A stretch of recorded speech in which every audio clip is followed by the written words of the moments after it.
From Adversity to Abundance, hosted by entrepreneur and seasoned real estate investor Jamie Bateman, is the ultimate guide for active and passive investors seeking clarity, mental fitness, and the confidence to make inspired decisions in the world of real estate.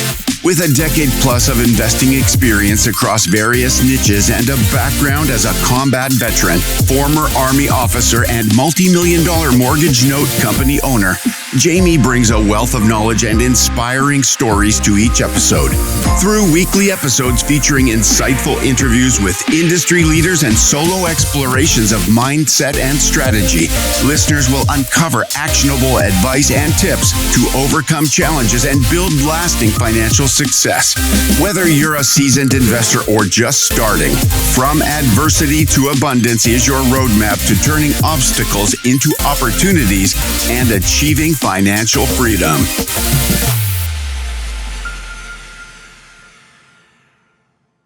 Welcome, everybody, to another episode of the From Adversity to Abundance podcast. I am your host, Jamie Bateman, and I'm pumped today to have with us Ben Reinberg. Ben is the founder and CEO of Alliance CGC. Ben, how are you doing today?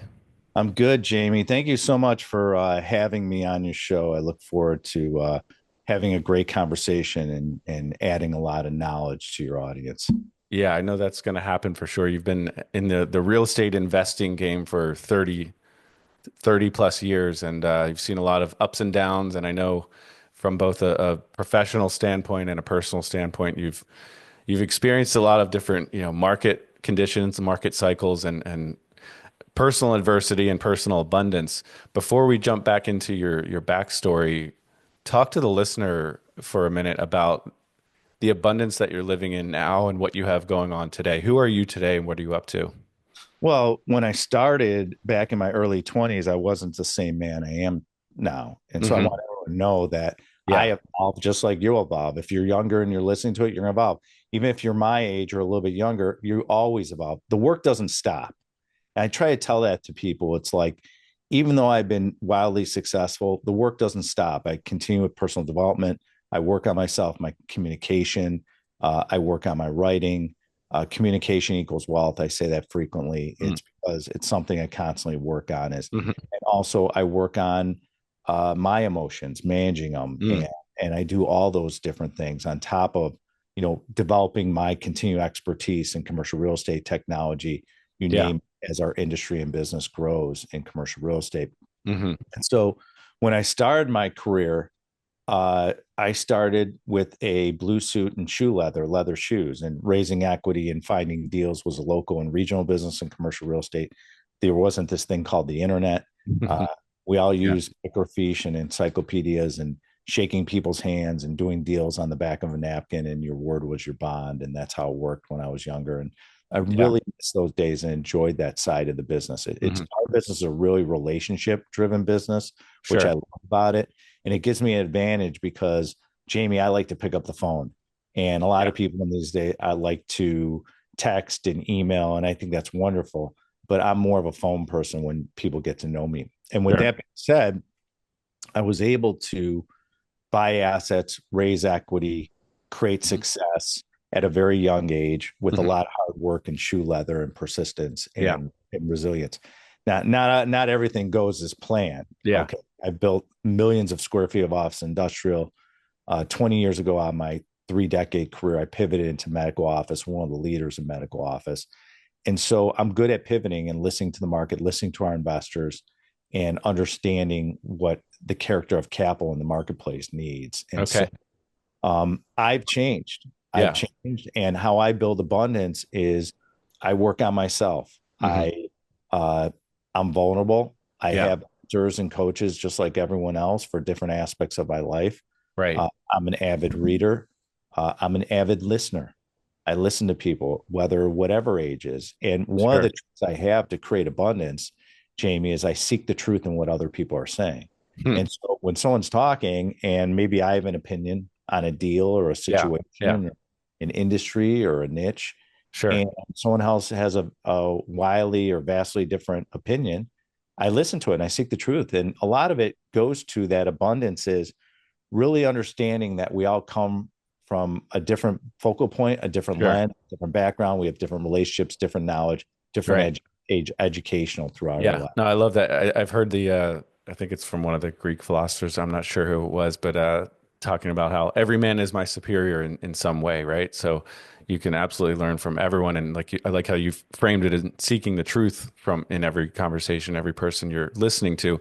So before we get back into your backstory, though, can you get a little more specific with? Yeah, I will definitely. So how I create abundance. Yeah. And what great timing is my new book's coming out, because it's all about how to create a hard asset empire. And the book, it's interesting. Someone asked me, like, why do you need to write a book? Why write the book? Mm-hmm. And what was going on for years, I'm not talking about years, I'm talking about decades. I kept hearing people wanted me to look at their investment portfolio, or they're looking at a real estate deal. Can you help me? Give me some advice. I was giving a lot of gratis advice to help people. Mm-hmm. And there was also a lot of people of, how do I get into real estate? How do I invest in real estate? How do I invest in Alliance and what you do passively, which a lot of people want to do? Yeah. And I started looking at it. I said, a lot of people don't know how to generate wealth, and it's not really taught in the world. Sure. And even a lot of people don't know how to invest in medical office, some of the things we do. And even doctors we started talking to. So I started seeing this, and I said, well, how can I create abundance? Can I create opportunities? And a year ago, we said, well, we're going to write this book, and it's going to be called Hard Assets and Hard Money for Hard Times. That way you can use it anytime, any point in the world, as well as any economic cycle, whether there's uncertainty in the world like we have right now. We talk about in the book, why are you able to utilize it throughout the test of time? And it's a crisis ready strategy that we include in the book. It's a personalized roadmap I put in the book. I make it real simple. So it could be a 10-year-old all the way up to adult, no matter what income class you're at, whether you're broke to being a billionaire, everyone's going to use this. And I create a blueprint within the book from my proven tactics of being in the business and being in business for decades of experience. But I went outside my experience, Jamie, and I said, you know what? I'm going to ask billionaires and colleagues of mine and other associates of what is their opinion of the blueprint? What am I missing? What can we enhance? And we did. And then we put it on steroids. And it's really been a labor of love for me, because to build abundance for your audience to listen, said, I want to put together something that they can build and feel comfortable building, and can generate, retain, defend, and compound their wealth. That's the bottom line with the book. That's how you're going to build abundance. Yeah. Now, I did all this, and I'm sharing it with everyone because I want you to build abundance and have that comfort level that you can get to. Well, I can tell, I can tell you're a humble guy and a practical guy, wanting to give back in practical ways so that our listener has an action step and a blueprint, like you've said. And we are all about adding practical value. And we want our listeners to be able to understand different asset classes and different strategies within real estate, whether commercial or residential, because there are so many different ways to make money in real estate. Why should I'm going to pull it out of you? What are a few accomplishments? Why should the listener buy your book? Not about what's in the book, but why should they listen to you and go buy your book? Well, the one thing about it is it's visually engaging and it's actionable. Like, I just didn't write a book to tell my story. Sure. Okay. That would be the ego side of me. Right. I did it so it's actionable for the readers to have, and it's accessible to all. So, and it's one of these true companion guides when you read it and you see how actionable it is, that you'll put it on your bookshelf. 6 months will go on. You'll review your blueprint just like I do. And say, okay, what are my capstones? What are my keystones? It's like building a fortress. That's how I show it and represent it. It's a blueprint, like in commercial real estate. And I show it and I say, okay, what are your walls, your foundation? What's inside the castle? What's inside the building you're building? And it's going to change. And it changes over time. You age, risk thresholds change as well. And so it's one of those books. It's going to be a true companion guide. You'll be able to use it forever through a test of time. So the reason why you need this book, if you're out there listening, is it's a crisis ready strategy. And I did that on purpose because there's a lot of different economic downturns I've been through. We have heavy inflation going on right now. You see it. We've been through bank collapses, you and I, Jamie. We've seen that. Yeah. We've been through market crashes. Okay. We've seen 07, 08, 09. Right. We've seen the early 90s. We've seen all these different types of recession, deep recession. We saw COVID. Right. And it's one of these books that helps you mitigate all these twists and turns you're going to see in the economy of life. It also is that personal roadmap. Okay. Yeah. So the blueprint is really, it's not a theory. It's proven tactics with me and folks right. that So you let's do step by step to really tailor your goals and risk tolerance, etc. Yeah. We obviously, with your long career in real estate with lots of ups and downs, we're not going to cover all of your wins and all of your losses, of course. And I love that we're able to, pull both on this episode, during this episode, as well as from the book, pull from your experience and gain, learn from your lessons so that we can avoid different pitfalls, etc. Let's dive in. It's from adversity to abundance. You've already alluded to the fact that we're never done. You haven't arrived. Ben Reinberg has not arrived. You're always working on yourself. You talked a lot about that. You're still a work in progress, just like the rest of us. However, I think you've probably improved in a lot of ways, and you're now living in an abundance mindset and abundance state versus maybe back when you were experiencing more financial adversity in particular. So if you could pick one time, whether it's 07, 08, 09, or a different time, where this really pertains to your story personally and how you were impacted, maybe others around you were impacted. So not so much just from a professional standpoint, but personally, how did you navigate specific adversity in your past? Well, I think it's when I started was something that really comes to my mind. I was CPA, wasn't happy. I'm an entrepreneur, and there's a lot of lessons in entrepreneurship and real estate that are different. And when I was younger, and I was on audit for a billionaire for a CPA firm I was working for before I got into commercial real estate. I've always been a principal in commercial real estate, never a broker. I went right into the deep water. And the adversity where it started was the billionaire said to me, he's like, "You're not much of an accountant. You need to be doing something else." I was 22 years old at the time. I was young. I was green. I was naive. And I had to figure out life. I didn't come from money. And I started looking at it, and the word entrepreneur wasn't really prevalent when I was younger. Right. Now it's a sexy buzzword, right? Yeah. So then I started looking at it when I was younger, and I've been through this recently. I said, well, why entrepreneurship and real estate similar? Because I'm both. We're very entrepreneurial. And when I was younger, I had to realize, know what I stand for. I had to realize, know what I stand for and be an example of it. That was the first thing I realized. And then I also realized I got to build a foundation, which is part of my book. And now I got to build a team of A players, which is what I did. And then the other key how I got through adversity is to execute and deliver on what I'm going to say and go out there and do it. And your word means something. And then also, just like I got into medical office, which was another adversity. I mean, I could list 1,000 of them. I was going to buy skyscrapers. I thought I was going to be the next Sam Zell coming from Chicago. That's where my career was headed. And then all of a sudden the internet kicked in, the marketplace changed. And I realized, okay, you know what? Well, the human body is never going out of style. If we're going to stay in office sector, let's get into medical office. And I doubled down and became an expert. And that was because of adversity, because the market changed on me for office space. And I said, TIs are increasing, leasing commissions are increasing, and the margins are thinning. Sure. Well, it was huge adversity. And so I was able to measure often and pivot, which is one of the things you have to do as an entrepreneur, and you have to do in real estate always. And lastly, like we talked about, is I am always learning and growing. I am always growing as a person. And to work at my company Alliance, you have to be growth minded because we're constantly evolving and changing, especially with AI and technology. So with people out there listening to adversity, is you're always going to be faced with some sort of challenge, and your perception is going to think maybe it's worse than it is. But, I say tough times don't last, tough people do. And someone told me a long time ago, and this is one of the best things they've ever said to me, was this shall pass.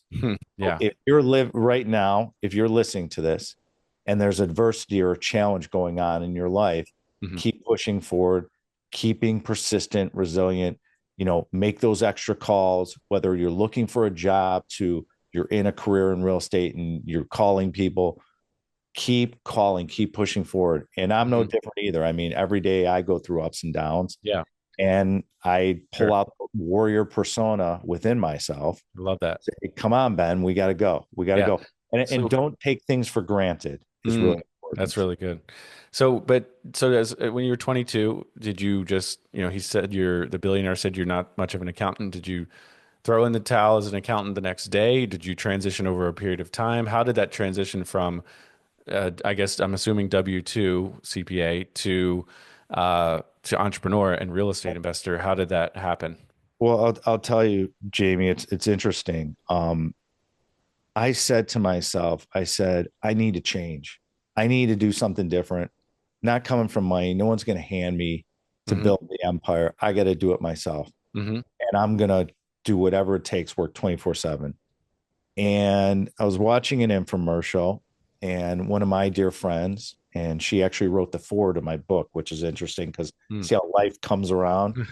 Her name's Sharon Lecter.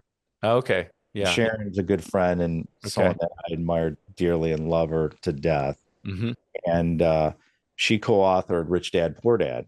And when I was 22, I read that book. At the time, you couldn't order it on the internet. It was an infomercial. So I ordered it. Like 10 days later, the book came and finally came in the mail. And read it. I read it once. And then I took a day off from the accounting firm because I was so enamored with it and wanted to really develop a business plan in my mind on paper. I read it again. And I said, this is who I want to become. This is what I can do. I know I can do this. And so I just went for it. In my first deal, I did a 95,000 square foot industrial building in the suburbs of Chicago. Wow. And you want to talk about adversity? I had to negotiate a credit for a roof and some HVAC with two titans, some of the largest home builders in the United States at the time. They were probably 20 or 30 years older than me. Had to step in and negotiate that, which I successfully did. Close the deal. You want to add more to adversity? First week, I lose 45% of the income in the building. Value drops like a rock. I have investors I've raised millions of dollars from. Was that one, like how many tenants was that left? It was a 2-tenant deal, and one of the tenants leaves in the industrial building. Wow. I end up backfilling it with 2 additional tenants. I take a 2-tenant building, make it a 3-tenant building, sell it for about a 3x multiple. Great return about 3.5, 4 years later. And that's what launched me. So the bottom line is, I don't believe in the word can't, won't, shouldn't. I don't believe in the word contractions. I must have missed that when I was in grade school, that lesson, because it's one thing that I don't believe in, because when adversity stares you in the face, and it goes on every day in commercial real estate, there's always something. We have so many properties around the country. There's something that's going to happen every day. And how do you deal with it? How do you manage your emotions? And so when we talk about hard assets and hard times for hard money, we talk about your mindset. We talk about, because every day I show up to work, and I am a workaholic. I'm a very hard worker, strong worker. It hasn't left me yet. And so with that in mind, I know you have to keep pushing forward. So when something happens, adversity, and what makes a great leader for everyone out there listening, if you're going to have your own company or you're going to be on a leadership team in a company, real estate or whatever industry, is how you manage your emotions is everything, because it comes off you to other people. And it also shows you strength in tough times, in battle. And so my advice to everyone is really learn how to be aware of your emotions, your feelings, how you're feeling at a certain time, and identify it and own it. And just say, it's okay. And this shall pass. Things will happen. It shall pass. And so, I love that. And so it's really, the book is something special to me, because not only am I teaching people how to build a hard asset empire, but I'm also showing how to emotionally deal with it as you grow. No, that's really good. And entrepreneurship, whether in real estate or not, is I mean, that's all you're doing all day long, is handling problems and challenges and managing your emotions. You've mentioned it more than once. How do you practically, how have you been able to do that? Not necessarily just in the moment, but how have you been able to build up the skill set to manage your emotions when inevitably they come and go? Do you use therapy or Yeah, breath well, work, no, or what do you do? let's give some context. I mean, when I was younger and I was born in 1970, Yeah. and no one taught this stuff. They didn't teach it in No. school, like No. and so I latched on to some good mentors and some people that were icons in my business. Mm-hmm. And I got into meditation. Okay. And I started meditating. I started journaling, and I started realizing uh, where I was going wrong. When I was in my 20s, I was like, I didn't trust anyone, and I Sure. felt the world was against me, and I worked hard, and I said, I'm just going to conquer, and that's it. Mm-hmm. And the empathy was gone at Yeah. that point. And I learned, and I realized that I had to start loving myself. I had to Mm-hmm. start changing, and I had to start communicating better and Yeah. not getting upset over the little things. And so I started meditating years ago and started working on myself and personal development Mm-hmm. and going through my past and seeing what my root experiences were. Mm-hmm. And I worked on it. And I Yeah. went some dark times and dark days to Mm-hmm. be honest with myself and see what I've gone through and realize where my challenges are. And that's what started to create abundance is Okay. the moment I owned who Yeah. I was. And I knew, Jamie, that if I could show up as the best version of myself and work on myself, I'll attract the people I want in my life. Yeah. I love that. And that's what happened. Yeah. And the truth is, you really can't control the outcome of any commercial real estate deal or anything else, whether it's in real estate or not. You can't control any real circumstances outside of yourself. But it is very liberating to realize you actually do have quite a bit of control of your inner world and your inner game. And it's never perfect, of course, but I appreciate you sharing and being vulnerable like that, because a commercial real estate titan 20, 30 years ago typically wouldn't be talking like this, right? Oh, and what's interesting about this conversation, I want everyone to hear this too, is like, people see how you conduct yourself when you're leading. And so managing emotions, everything. But what's interesting about my progress is that I wasn't always like this. I had to, and you also have to realize 3 years ago, I didn't have a personal brand. Like my leadership team said, it's time to build a personal brand. I said, what's that? And I'm on LinkedIn. Jeff Weiner's from Chicago. And I said, well, he's got a great platform. I'm going to ride that one. And it's been great ever since. But, I was on Instagram or Facebook or TikTok or YouTube, and I got on it. And it's been great because it's allowed me to improve my communication skills. So you never stop learning, it's never stop growing. But everyone out there listening is, if you ask yourself, would you rather show up to the office or in life or on a date or with your significant other or your kids, if you have kids out there like I do, would you rather show up and be present and be happy, or get frustrated because maybe a deal didn't work out? Maybe you had a bad day. Maybe an investor got pissy with you. Maybe you had a bad podcast with someone. Whatever it is, whatever it is in life, life happens. But you know what? Everyone goes through situations, and you never know what the man and woman sitting across from you, the pain they're going through. Sure. And so it goes back to when you can seek the truth and what other people are seeing, it has a powerful impact. Yeah. So before we get to some of the questions I've got here prepared, you mentioned a few times about pivoting, and I know you've seen a lot of market cycles, ups and downs, and just changes in different economic conditions, et cetera.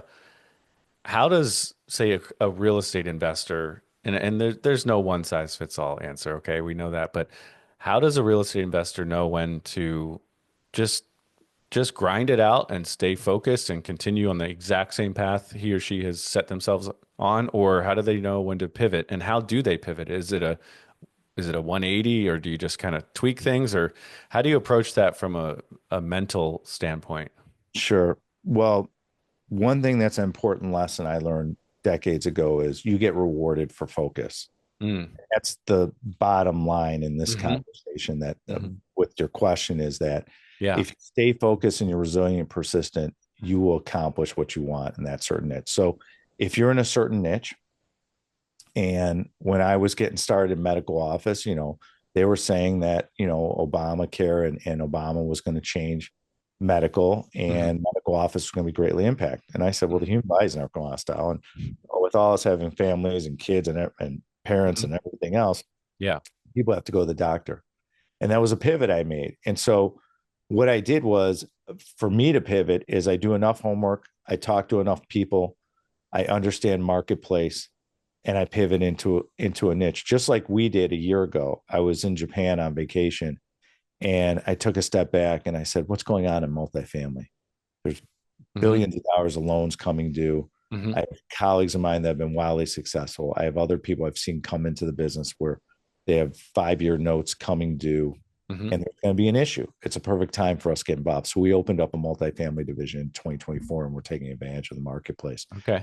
That was a pivot. We got into hard money lending because lenders lacked liquidity. So we said, okay, let's pivot into that. So I'm a good listener. I listen to markets in order to pivot. Now, if you're in a niche and you don't like it, or you're not comfortable with it, that's a good time to look at pivoting. But find something that makes sense with you. Because a lot of people say to me, Jamie, like, how do I get into commercial real estate? Okay.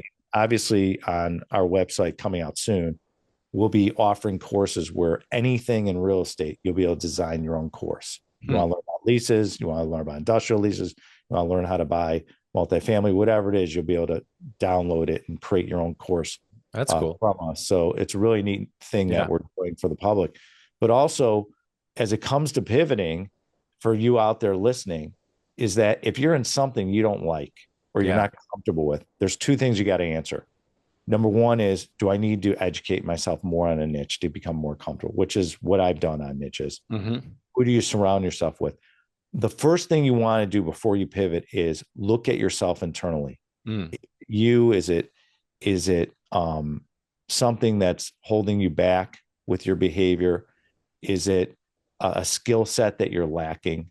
And so you pivot when the market isn't going to respond to a niche. But in commercial real estate or any type of real estate, it's not going away. People need a house to live or apartment to live. People need industrial. People need medical office. People need self-storage. Hotels, motels, resorts, whatever. The list goes on and on. So pick your niche if you're in real estate that you want to get into, or whatever industry you're in. And see if it's viable. What I like about real estate, especially some of the commercial real estate niches we're in, is they're recession and pandemic type, resilient type real estate. And so I don't have to worry as much about pivoting. Now, there's niches in your niches out there, so to speak, that you might say, hey, I want to pivot. I'll give you an example for everyone to listen. So when I got started, there's this little company called DaVita. It was one of the largest dialysis companies in the world in Fresenius. And I went to DaVita's headquarters, and they said, okay, here's where you start buying and developing dialysis. Now, dialysis is changing because even DaVita now, they're coming out with technology where you can do it in the home. Well, that was a niche. And we said, okay, well, we're not going to buy as much dialysis as we did. We got to be very conscientious. So what are we doing? We're getting into orthopedic. We're getting into neurology. So there's different niches we're pivoting into. And so keep your eyes open. Look at yourself. Look at your team of people around you. Look at your inner circle, who you're surrounding yourself with. These will give you the signals of how you pivot into something else. No, that's really good. And I mean, so much there to unpack. But a pivot doesn't mean you're pulling a 180 and just quitting and throwing in the towel. You're still using a lot of your skill set and your passion, like you talked about. What do you enjoy doing? What your interests are, and potentially learning something ancillary, something just a slight turn, and building off of your successes and failures from the past. It's not necessarily just starting over. So I love that. I got some more rapid fire questions here, Ben, if you're ready for that. Go ahead. What is one thing, this one trips people up a little bit. What is one thing that people misunderstand about you? Oh God. That's a good question. I think what people misunderstand is that it happened overnight. They see the success. They see the conversations, they hear the pedigree and the education from the business, and they see the leadership and the mentorship. And people think it's kind of like my new TV show. it's my book. Like everyone said, oh, well, that happened overnight. No, the Right. book took 30 years to mentally, Right. and then it took a year to put on paper. Mm-hmm. So I think I misunderstood that, Yeah. that You're an overnight success. I'm an overnight success. No, it's a grind. It's a Got grind. it. You mentioned a couple of, key examples of adversity you've dealt with. What's one of your biggest failures, and what did you learn from that experience? One of my biggest failures was I had a deal where we were buying a 300,000 square foot office campus. And I talk about this in the book, so I might as well talk about it now. And deep recession happened. And we had a large tenant in one of these buildings in this office campus. And they decided not to renew their lease. So we had about a floor and a half floor plate gone out of the building. And it hurt our debt service coverage. And so loans coming due, it was a bank. Lender didn't want to renew. We started to work out. And it worked out okay in the end. But the lessons that came out of it was don't sign loans with recourse, which is a huge lesson. Right. And for those unfamiliar, generally workout is just working out new terms. Your loan was coming due, so you had to pay it off. So you were able to work out some kind of new terms, like a loan. Yeah, or work out extension and say, hey, let us lease up the space and then we'll refinance, take you out, etc. And then you're referring to personal guarantee, right? Personal guarantee on a loan. And so I recommend not guaranteeing loans. Right. Well, I'm young and I'm getting started, Ben. How can I do that? Now, you might have to do that for a couple of deals, maybe not. Right. One of the things I do suggest is don't take on as much leverage. So, for example, if you're like, well, I'm worried because I got to raise more equity, that's okay. If you have a good deal, it's okay to raise equity and spread the wealth with more investors. Yeah. But I will tell you something is that if you get a 50 or a 55% loan to value loan for a piece of commercial real estate, it helps you with the ability to hold, which is the key of the business, not about location. And you have the ability to do a non-recourse note and build in more equity, that's okay. And I had a friend of mine who was over at my house in Chicago when I lived in Chicago, and he said to me, he said, no more. I said, no more. He goes, no more signing on loans anymore. Like you've seen what happens in deep recessions with these lenders. And he was right, because when you sign with recourse, I talk about this in the book, they're not looking to hold you over a cliff. They'll threaten you over a cliff and scare the shit out of you. Right. But do that because they want you to stay vested in the deal, and if you have investors, you're going to do it anyways because you're a good fiduciary and you have integrity. Right. You have aligned interests and aligned interests. And it's one of the selling points I have of why recourse doesn't mean anything, because I have investors and I've been in this a long time and I'm not taking on a lot of leverage. So the lesson learned is don't over leverage your properties. And that was something, because in that deal, not only did we have a 70% LTV loan, we also had a 15 to 20% mezz piece on it. So we were close to 90% leverage going in. So God forbid we have a market turn. Right. It was a huge deal too. Big numbers. And it was a lesson learned. Very slim margins there, huh? Don't ever over leverage your properties or anything in life, whether you're buying a business or whatever. Got it. If you could go back and give your 18-year-old self some advice, what would that be? I get asked this question a lot, and the answer I don't think ever changes is if I knew what I knew now, I would work on myself. I would talk to that young Ben and say, get involved in personal development, work on yourself, learn how to manage your emotions, improve your communication, improve your listening skills, and really be present with everyone you're in life. And love that. If you personally were given $10 million tomorrow, what would you do with it? I would invest it. I would invest just like I do now. I would invest it, and I would invest in Alliance's deals because I see our track record. That's what I would do. What is a challenge that you are facing with Alliance today? That eventually I'm going to have to step out of this company, and we're grooming someone to do that. And that's a hard pill for me to swallow because this is my life and it's something that I built. Right. And eventually someone else is going to have to grab the reins. I'm not getting younger, and I want to do other things in life. And so for me, that's a challenge, is delegating, giving up the reins of certain decisions, Mm-hmm. letting other people lead in different parts of my skill set. And so it's been going on a long time, and that's always a challenge for me. Yeah, makes sense. How about a controversial or unconventional strategy that you have employed in your career in the last 30 plus years? I think one of the strategies for me was uh, is getting non-recourse financing from Mm. banks. I Mm-hmm. don't know anyone else that does it but me. I'm one of the few. And that was really unconventional. And Mm-hmm. so I would go and find out who was representing legally these banks, have conversations, Mm. and figure out a strategy to get non-recourse. That Hmm. was very unconventional. It still is. I mean, Mm-hmm. a lot of Sure. lenders are pissed that I do it, but you know what? It's too bad. It's the only way I finance a deal now.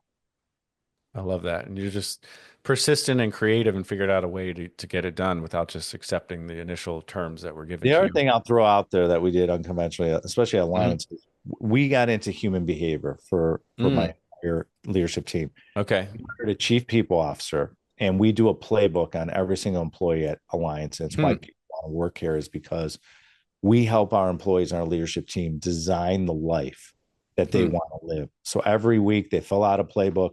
We see what they want. It's interesting because to teach everyone about this is that there's Hmm. common elements in my company. So everyone that works at Alliance, the common theme when you Hmm. look at all the playbooks across the board, Hmm. they're into health and wellness, just like I Hmm. am.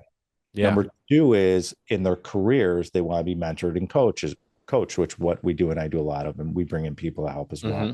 And number three is investments. They want to learn about investments. We're an investment company, so they're in the right place. And Right. so what's interesting about the playbook and the software and all the things we use, and a lot of companies are going to start using it. And I sit on the board, I'm a big investor in the software company Mm. that we utilize, is because we want people in their genius, their design Mm. genius of where they want to go. And so what Yeah. happens is the company aligns with everyone's values, Hmm. and then we incorporate rules to support what you want. And That's so, really cool. and it Yeah. allowed us to get our arms around this remote hybrid Oh, workforce. right. How Yeah. we do it with it. And it Sure. was a way of really catapulting of Interesting. Yeah. I love that. building Really. that strong community within Alliance. Right. And it's just investing in people and listening to people. What's the name of that software? It's called Designing Genius, Okay. and there's a lot of large companies that are using it. We use Okay. it here at Alliance. Nice. It's a wonderful piece of software because Nice. it allows you to keep accountable. Now, what's interesting is leaders in their departments will hold their employees accountable. So, for example, if you said to me, Jamie, well, Hmm. I want to work out 4 days a week Hmm. and I want to make this amount of calls, let's say you're in acquisitions or whatever, Yeah. we're able to find out what the root problem is. So, for example, if you didn't make 250 calls in a week and that was your KPI, we Yeah. could look at and find out why. What might be you're not sleeping well at night. Hmm. And then we go a little bit deeper. What's going on? Well, Hmm. I'm going on Instagram at 1 a.m. Well, it's not Right. productive because then you're tired the next day. Sure. We talk about where's the blue light by your bed. So we Right. go deep Okay. with our employees. And Yeah. what ends up happening in that example, I had an acquisition guy where he went through that. We tweaked it and I said, get rid of the blue light, get it like 30 yards, 3 feet away from your bed. I don't care if Hmm. it's another room. I don't even know where he lives, apartment, whatever he lives in. Hmm. Yeah. I said, change that up. And then I said, and then what I suggest is, uh, you know, stop looking at Instagram. And, Hmm. and we tweaked a few things. Hmm. That week, he slept, his KPIs. It was just a tweak. Now, that was a road where, if we didn't do that in the past and he's Hmm. going down a road and he goes 3 or 4 weeks and he doesn't Right. have his KPIs, he's out of Sure. Alliance. And he doesn't have Right. a job. So the Wow. fact that we can identify something Yeah. and help someone, even Sure. if they have the skill set, it's just a human behavior tweak. Yeah. So That's really that's the cool. difference in that's very Yeah, unconventional. no, I have not heard that on the show. Yeah. That's really really cool. And I know that clearly that your employees are more than just numbers, but approximately how many people work for We have Alliance? over 75 people in the company and work in Nice. different capacities around the country. Gotcha. Um, yeah, you've hit on so many different really key points. There's been a lot here. For you personally, how has financial abundance made your life better? Uh, it's allowed me to provide a life for my family that I didn't have. Hmm. that's one thing. I'm still the same person though. Still the kid from Chicago that had a dream and wanted to build wealth and teach people and help people and have a good heart. And that's what I'm grateful for. There's one stat in Alliance I think is so important is we look at how many kids throughout the last 3 decades have we put through college. That's really important. That's a cool stat. Yeah. And so, people say, well, that's easy for you because you've been successful. Well, yeah, I had to earn it just like you will and everyone else does. But it's allowed me the financial abundance. It's allowed me to help people. It's allowed me to give the time to help people, inspire people. And that to me is what really it's been about for me. Yeah. Love it. Besides your book, what's one or two other books you could recommend for our listener? Well, I look in my office and there's a great book. There's a great book called How to Be the Love You Seek by Dr. Nicole LaPera. And it's a great book that one of my mentors gave me because it talks about not only how do you love yourself, but how do you break cycles and find peace and you heal? Yeah, a friend of mine just told me about this book a couple weeks ago. It's a great book. I've read it. Read it. It's a great book. There's a lot of good books I've read. Yeah, I'm sure. But that's a really good one. So this one really had an impact on me. She's awesome. She's wildly talented as Dr. Nicole LaPera. I have to check that out. I was blown away. It's a great read. And the book that you kind of have to. What's interesting about this book is, you read a business book and you read and you learn and you might forget about stuff you learn because you're not applying it all the time. Right. What's great about this book is you look at it and you read it and then you kind of sit back and you start reflecting. And so it takes a while to get through the book because you're constantly reflecting. And so I think this book, Jamie, probably took me at least 4 or 5 months to read. Like a lot of reflecting. Sure. I'd read like a chapter or I read like half a chapter and then I reflect and then the next day get into it. It took a while. It made me think. And so I really enjoyed it and I definitely recommend it. She's a wildly talented woman. Really good suggestion. Ben, what is one question that you wish I had asked that I have not asked yet? Why do people invest passively and why do they invest with Alliance?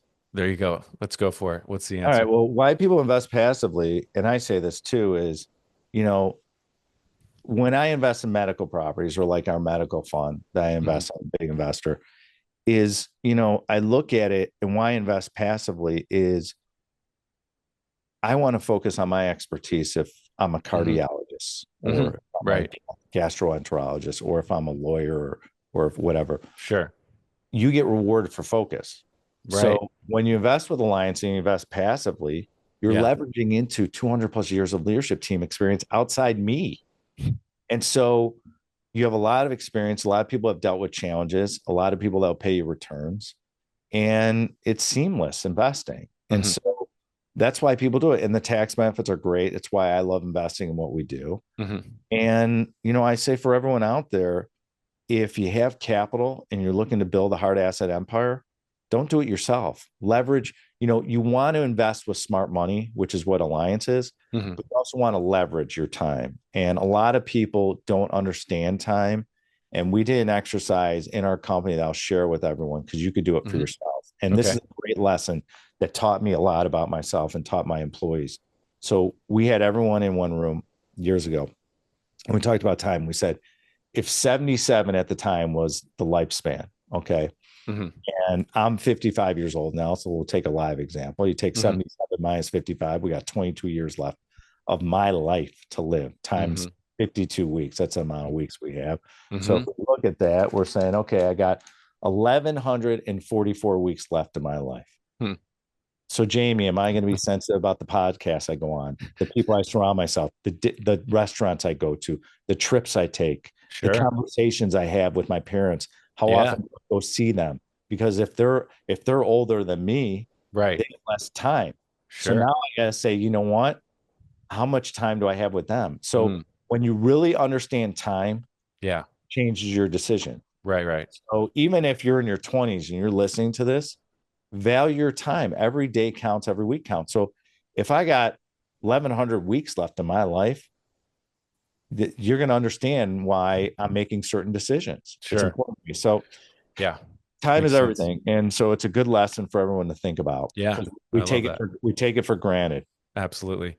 Where can our listeners find you online, Ben? Well, there's a couple of places. If you go to benreinberg.com, okay, and you go to benreinberg.com/book, you can pre-order my book and start building your hard asset empire. It will be out in a few weeks as well. We'll have a hard copy, paperback. We're working on the audiobook that will be coming out, and an ebook as well. So we're going to touch all the spectrums for people that you can utilize for the rest of your life. That's one way to find me personally. You can watch my TV show. It's going to be on the Watchy TV network coming out. We're on season 2. It's a spinoff of my podcast, Ben Reinberg, I Own It. First season was leverage, all different types of leverage. We talk about not just debt, about relationships, and everything else. We bring on 13 people from all over the world in studio or on location. Season 2 was obsessed. In order to be wildly successful, you have to be obsessed. And so we filmed 13 episodes that will be launching this spring. And you can see some of it on YouTube right now. That's one way to find me. And then also, if you're interested in investing in passively in commercial real estate and great assets, go to AllianceCGC.com. That's AllianceCGC.com. And those Fantastic. are all. You can follow me on social media. You go benreinberg.com. I'm on all the platforms. Love it. Ben, this is, I say this occasionally, but this is one I'm definitely going to listen to myself. I'll be honest, I don't listen to every one of my episodes. This is definitely one I'm going to replay at least once, probably more than once, and probably do some reflecting like you referred to. This has been fantastic. And I know you just talked about the importance or the value of time, and we appreciate your time. So thanks for coming on. Thanks for having me, Jamie. Really appreciate it. Absolutely. And to the listener, thank you for spending your most valuable resource with us. Like Ben Reinberg said, that is your time. Thanks, everyone. Take care.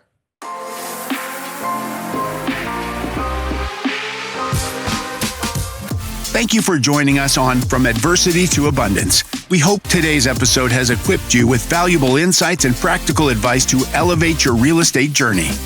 For more inspiring stories and resources, visit us at www.adversitytoabundance.com. If this episode has inspired you, please share it with a friend who could also benefit from our conversation. Together, let's turn adversity into abundance. Until next time, keep building your mental fitness and your real estate empire.